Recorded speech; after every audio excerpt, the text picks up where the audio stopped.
So I'm here with Chris Reiff. Hi, How are you? I am well. Good. How are you? Yeah, welcome to London. Yeah, thank you. It's a bit crazy. It is, but it's awesome here. I love that we can do this. No, it's really good. It's really intimate. It's very different to versus a regular panel, this is a great way to be able to sit here and then people can come up and touch and see stuff. Absolutely. Yeah. So let's talk through some of the reveals today. We've got Aura Singh in the Vintage Collection, which is a reissue, a complete redeco. Yeah, so she's got a photoreal deco on her face, so a really nice update there. I think we tweaked the deco overall on her a little bit. Yep. Just we're a little further along in what we can do, so. But the photoreal on her face and really getting the subtleties of all that is kind of the biggest thing with her. Right. So in terms of articulation, it's pretty much the same as the. It's the same figure as before. Okay, fine, yeah. Brilliant. Okay. And that's part of why she keeps the same BC number. So. Fine, brilliant. And talk about the new card back. Yeah, an alt card back image, just so that just a way to make her a little fresher and a fun thing. Like I think we want to do more of that and dive in and play that way. It's very referential to the way Kenner did things and kind of the spirit of the classic toy lines. And I think it's really good for collectors because then you've got two different figures. Yeah, with it looks different. So that makes sense. Cool. And we've got a brand new pilot. Yes. So yeah. if we can so here I can. There we go. Grab that as well. Awesome. So this is Lieutenant Callahan from the Ahsoka series, and this is all new. I think there's a piece here or there, maybe like upper arms and upper legs or something that are reused from the X-Wing pilot, but the outfit's so different. She's mostly new. Things like the X-Wing pilot helmet's the same helmet, but a whole new paint scheme and some really amazing detail on it. And the little dots around the New Republic logos there. Wow. Tiny, thin stripes. Yeah. And just, when we released the E-Wing, we definitely needed a pilot for the E-Wing. Absolutely. Anybody in an orange suit can hop in there and fly it too, but it's nice to have the specific pilot that goes with the droid that's coming with that. So. Yeah. And what sort of articulation she got? So all the standard rocker ankle stuff, knees, hips. She doesn't.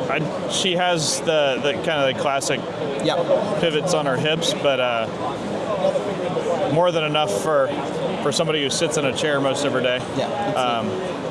But then she's got wrists on her, so. I know a lot of times on female figures their hands get really small, but with the gloves, it works really well. You can work that in, so you get nice articulation there.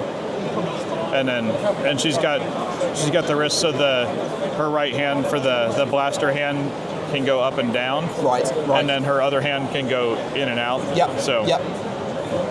Now, you were saying before, when talking to some of the other guys here, that it costs almost the same to make a Black Series figure as a vintage figure.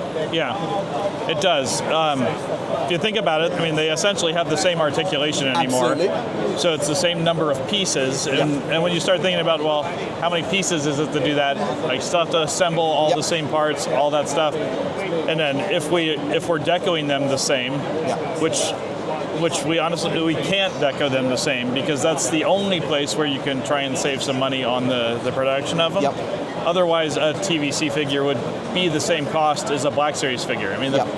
When you look at a Black Series figure, the box on it isn't much different in size than a card for the thing. So there's a little bit of variance in price difference on packaging, but really, a TVC figure with a lot of deco can easily be the same cost to us to make as a Black Series figure. So, and we don't want to charge $27 for a figure. But it's just maybe just the difference in plastic, really. Yeah.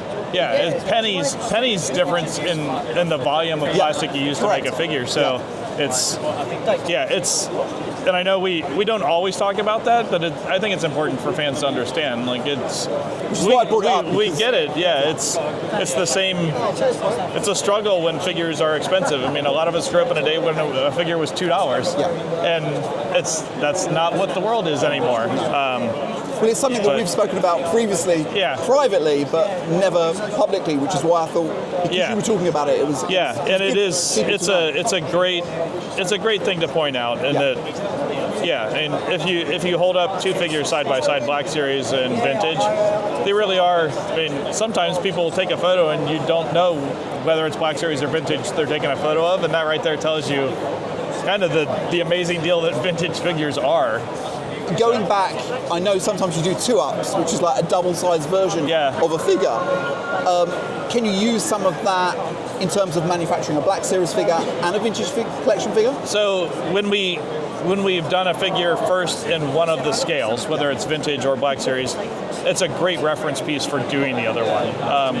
But it's really kind of perfect reference, but it's not really usable between the scales, because if you think about a Black Series figure, like we're going as minimal as we can on some of those joint pins and articulation points, and when we shrink that down, they become lower than the minimums can be. So you can't do a wrist pin, and you might have to grow the arm on a vintage figure to accommodate the same diameter pin that's on a Black Series figure. Like, makes sense. Those sort of things. So it is a great starting point, and once we have, especially for portraits and details, we've already kind of worked through like what all those details are, how some of those parts should interact with each other. Yep. And then we just have to adjust for scale, right? And minimum thicknesses and that sort of thing. Yeah, so, makes sense. Helmets are a good example. On a Black Series figure, the helmet is the same thickness as it is on a vintage collection figure, but because it's bigger, it doesn't grow the head proportionally as much. Right. And that's why you'll see on vintage, while we still do removable helmets, Sabine's a great example. Yep. So when you do a removable helmet on Sabine, like sometimes the helmet's just as big as it is. It looks too big, but it's a great play feature to be removable. But then, like when we did the Howler release of Sabine, we went and did a swappable head and helmet rather than that. So that, but on Black Series, like that helmet on Sabine, it's much easier to have it be thin and trim. Right. So you might not have to do a swappable head helmet for Black Series, which costs more. I wasn't going to say it, but yes, but it's true. It is, yeah. And it's one of those things where it's just the scale drives different concerns. Yeah. So. Look, I mean, I think the reaction from the Howler and Sabine has been absolutely incredible. It's amazing to have new creatures in the vintage line, and it's been a great time for creatures. Yeah. I mean, the Blurg and the Howler are two amazing creatures. Well, to the have. Blurg, I've been talking to you for the Blurg for many years, so I'm very happy. Well, yeah, and I know I mentioned it when we talked about the Blurg, but it was one that when I did the Razor Crest, I put a 3D file in there for the Blurg at TVC scale. We didn't have any plans for it, but I knew I wanted to reserve and make sure the future Blurg that we might do would fit. And I think that's something the team does kind of naturally most times, is like, oh, hey, well, we can do this in the future. Well, let's make sure we build it so that we can do that. And people don't realize that because you're fans. Yeah. First. Yeah, we all started as fans, and we all, like, now we have other concerns, and I would say doing figure design and on a property where you're a fan can be difficult.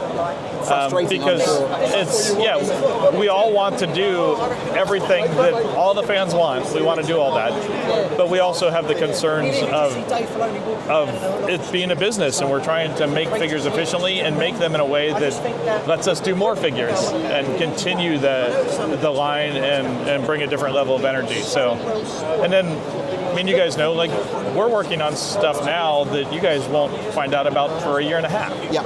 And I was telling somebody earlier, I'm deep in planning for 2026 stuff. Yep. So, and the team's already working on some of that. So it's that sort of thing where, like, while everybody's asking and doing last figure standing kind of stuff, and what am I missing from my collection, and I want this.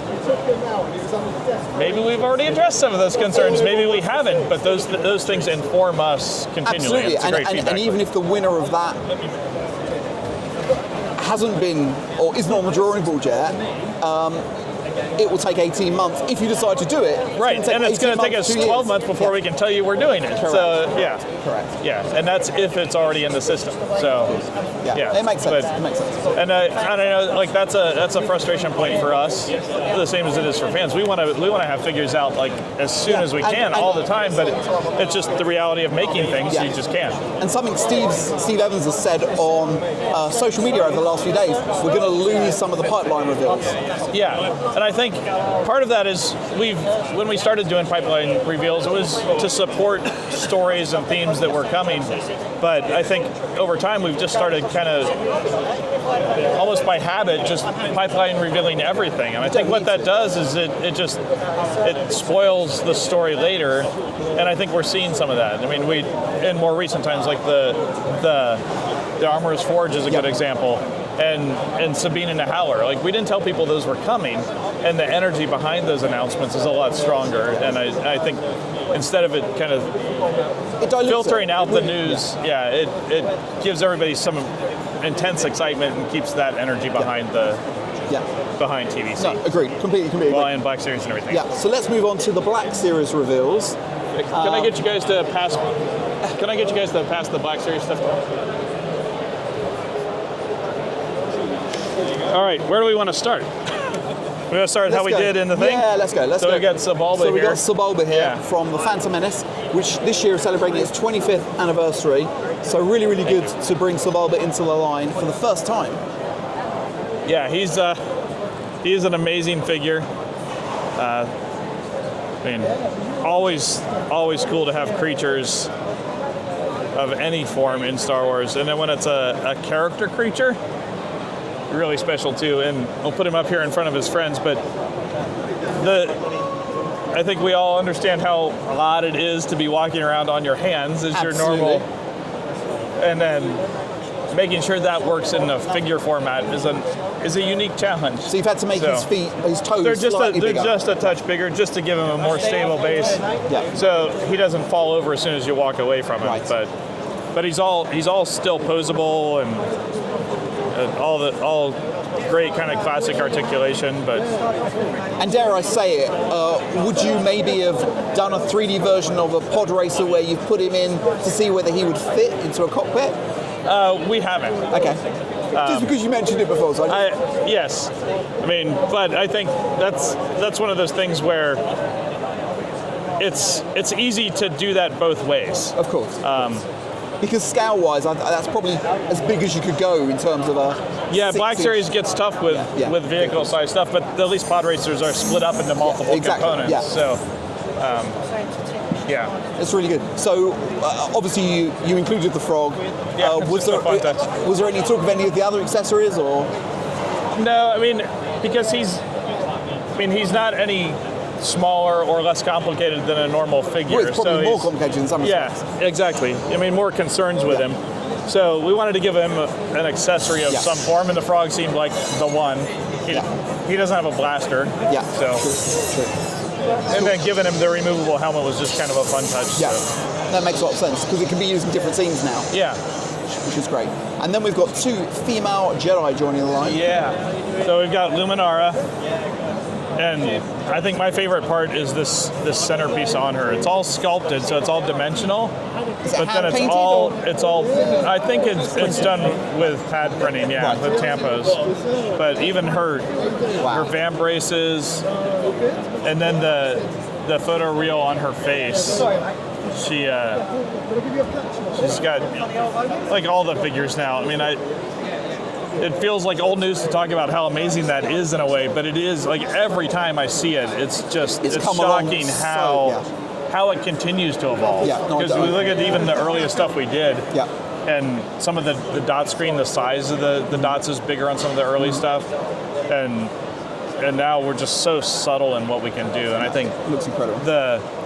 What's Jod Nawood from Skeleton Crew. I mean, that likeness and the subtlety of the beard and stuff on his face is really kind of it's got top better of the and game better. Really for some of that stuff. So, and then she's got. I mean, both of these Jedi have multiple layers of soft goods. I mean, she's got the sculpted top on her. So the soft goods on the Black Series are getting better and better. Have you looked at translating some of that down to the vintage collection? Or? Yeah, I mean, we tried. Harder. I mean, and that's one of those ones where it's like that's where it's actually more expensive on vintage because it's smaller. Like just getting in there and sewing all those little tiny bits. So that's one where we have to simplify a little bit usually.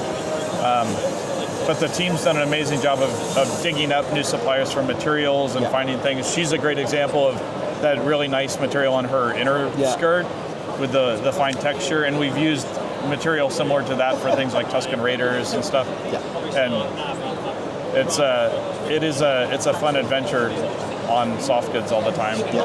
No, But absolutely. Hannah and the soft goods team and our prototypers in the shop just really working through refining patterns, sewing sequences. That's a whole magic system on its own, and we'll have to get them on some of our designer desk videos to talk about some of that, because I think just people understanding how many iterations and the experience on that side of the team to understand what you can do and how you can do it at a tiny little scale like this. I think what would be incredible actually is to take a figure, maybe in the Black Series and the Vintage Collection, and show us from design all the way through to production. That's a good idea. The whole process, that. because I think for people to understand how some of these things happen and the printing processes, and I think it would be a great insight. Yeah, and I think a lot of people understand that for some of the plastic. Yeah. Everybody knows the terms first shots and that from kind of like classic toy development. Yeah. But we do gray models where we print stuff out. We do the vendors will print stuff out in a wax material that's very very high resolution, and we'll use that to make the steel, the molds and stuff. Right.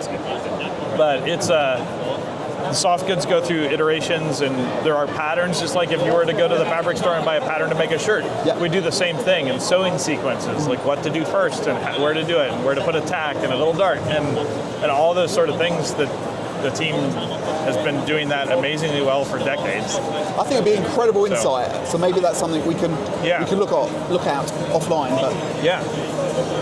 Well, and then lay her down, and then Shakti, which is this is top of the game in deco on so many levels. So many different pieces.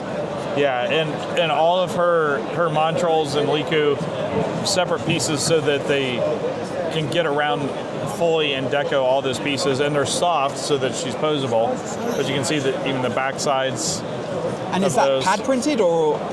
I believe this is all pad printed. Because that's incredible to go all the way around. Yeah. Well, it's not. It's multiple pad prints, so ridiculously expensive. Yeah.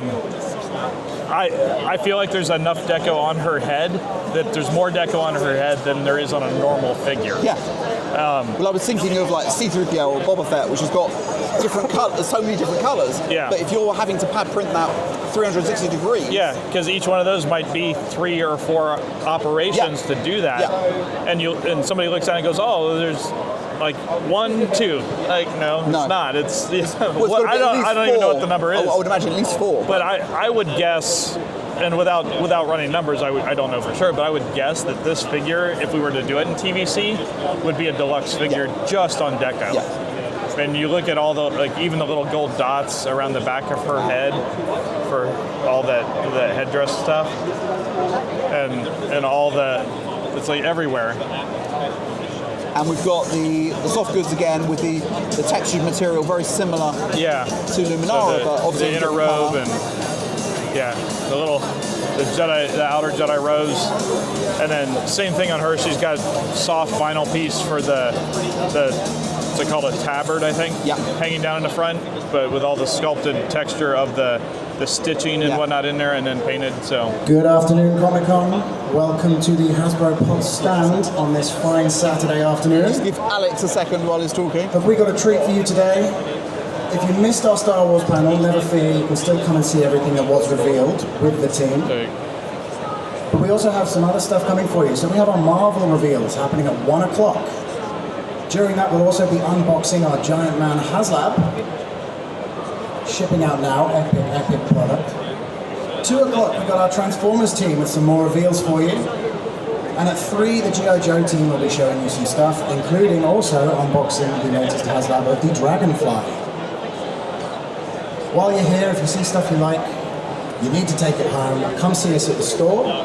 We've got some great deals on offer for you. Awesome. So I think the hood is just tacked on with one tack.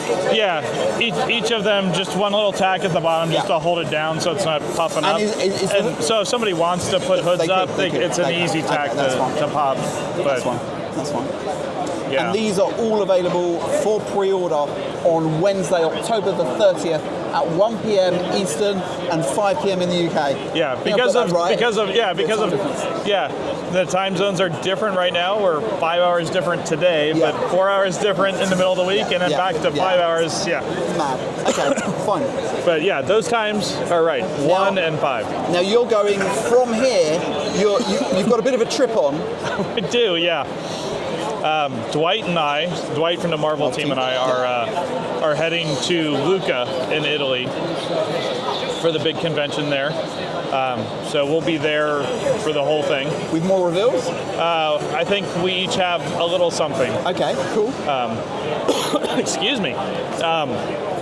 But yeah, Dwight and I are leaving here after this convention and going to have a couple days of vacation on our train rides down to Italy. So there's a lot of product coming out between now and the end of the year. We've got the E-Wing, we've got the Ghost. What are you most excited about? Probably the Ghost. We have final samples of the Ghost in house. Right. I will not tell you what, but I will tell you that there is something coming on the Ghost. Okay. Just a little bit of an update for everybody. I mean, we've said that it's shipping in December, which it is. Yep. It's on ships now, heading to distribution centers, and so. It's all flowing. Everything's good. And you're happy? It looks amazing. It looks better than anything anybody's seen. Okay. We've just continued to evolve and refine things. So I'm thrilled with it. The figures are amazing. The packaging on the thing's nice, and the team did such a great job. Just so many concerns. It is heavy. Get somebody to help you lift it. Oh, really? Okay. It's almost 50 pounds. Oh, wow. Yeah. Okay. And just an update on the cantina. How's that going? Cantina's going along really well.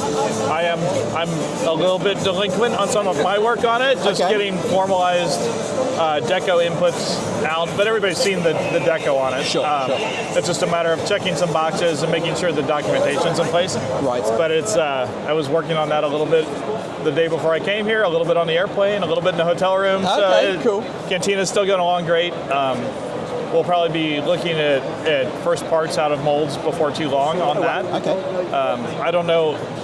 We're going to try and get some updates and visuals and stuff for everybody as we go. We want to be better about just how much we're updating on HasLabs and stuff. We know the community really appreciates that. Yeah, we do. And I think, especially for something like that, where we all have ownership of it, I think it's important for us to talk about those things and show. So hopefully I can do a little more casual stuff for everybody and get some of that out. Awesome. So we're working with Lucasfilm to figure out ways we can do that. Brilliant. So. And we've still got the whole Return to Tatooine program running into 2025. We do. There's a lot of stuff you guys haven't seen. Awesome. To the conversation we had earlier about pipelines, there's a lot of stuff we did not pipeline that is coming. So. Good. And the missing figures, will there be an opportunity to get those at some point? We're going to try and figure out something. Okay, fine. We all know this, there are a lot of aliens in the cantina. There's a lot of possibilities for things there. I don't know what we can do, but it's on our minds. Okay, and some of the old molds where, figures haven't been out for many, many years, some of those I'm guessing are accessible, some aren't. Yeah, and the molds probably are all still there, but I think we've talked about this before, whether they're usable, how much they've degraded over time, how much we ran them originally, because even a giant hunk of steel only has a certain number of times you can use it, so all those concerns, but we dig into that stuff and look for opportunities, especially for exclusive programs where we want to do multi-packs and that sort of thing. Because those are really easy to go back to, and a lot of them need deco updates or deco updates a nice thing. Because some of those figures are worth a lot of money on the secondary market, and people are all trying to buy them, so they've got them in time for the cantina. So. Well, and we try and keep an eye on secondary market stuff, and we knew when we did the cantina that was going to drive prices there.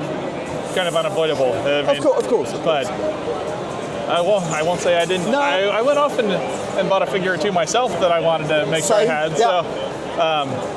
But before we even announced the cantina, I wanted to pick up a couple things. It's on your mind. Coming, yes. It's on your mind. Brilliant. Anything else you want to talk about, or you can add, or? I don't know. We could recap the stuff from New York a little bit. Yeah, let's do that. So, skeleton crew figures. whole team of figures for Black Series, which is amazing. They look incredible. They really do. Staring at them now. Yeah, the 4 kids, Jod Nawood. Got it right. Eventually, that's gonna roll off the tongue. Yeah. And then the bad guy alien. Really cool stuff, really cool accessories for those. We got Jod in TVC. Yep. It's a tough one. Like TVC, we all know the struggles of how the balance is off there. But it's about what we can do and how much TVC sells and the market for that. There's a lot of factors going in there. But is that it for Skeleton Crew? That's TVC? all we're talking about. That's all we're talking about. That's fine. But yeah, I mean that's something like the show hits. We'll see what happens and where people want things and how we move forward. So. That makes sense. That makes sense. And the Howler and Sabine. The Howler and Sabine. Yeah, we talked about it a little bit earlier. Yeah, that's an amazing figure. Creatures. Mounts, things for figures to interact with and ride with. That's a really fun one to do. It's got an amazing reception. It really has. Yeah, and in that one, the Sabine figure is on one of the new deluxe cards in there, which is a nice addition. And she's one of those ones where she's just so heavy on deco, like we talked. Like that deco really does drive cost on things. Yep, makes sense. So and she also has the soft goods poncho and the extra helmet that we talked about. So it's it makes sense. It does and make sense. like on that, I think if I was going to do that one again, I might pack that soft goods off, and I'm kind of curious what the community thinks about that, because that way you see more of her deco. I feel like. So in pack, that might feel because you can't different. see all of that. Yeah, no, it makes sense. That makes sense. If that's something the community enjoys, that sort of thinking, love to hear that. And how's the reaction been to the blurg as well? Fantastic! Yeah, I think everybody was floored by the blurg and really excited that we finally got there. So people like creatures. Yeah. Okay. Yeah. I don't think we've seen the end of creatures. No, I don't think so either. But you know, well, and for us, I think it's really not positive. the end for us. Yeah, it's nice to see that energy show up, and every once in a while, like you do something and the energy doesn't build, and you're like, oh, all right, well, let's try something else. And we're gonna keep trying things. Brilliant. But when it hits like that, and there's a runway of other creatures and fun stuff to do, I think that's a nice place to be. And the last reveal was the Snowtrooper. The Snowtrooper, which is classic trilogy, all new figure, like ground up, like there's nothing reused on him, and it's one that just like all came together perfectly. So really excited to have that one going. Yeah, that ticks a lot of boxes for. I know there's been a lot of figure down. There's been a lot of conversation, I know, in the community and just excitement around that guy. So it's fun to do that. Brilliant. Well, thank you so much for your time. Yeah. And we look forward to hearing from you from Luca next week. Yeah. And a little bit more. Keep up the great work. Yeah. Cool. Thank you. Yeah. Thank you. Great. Awesome. Thanks very much.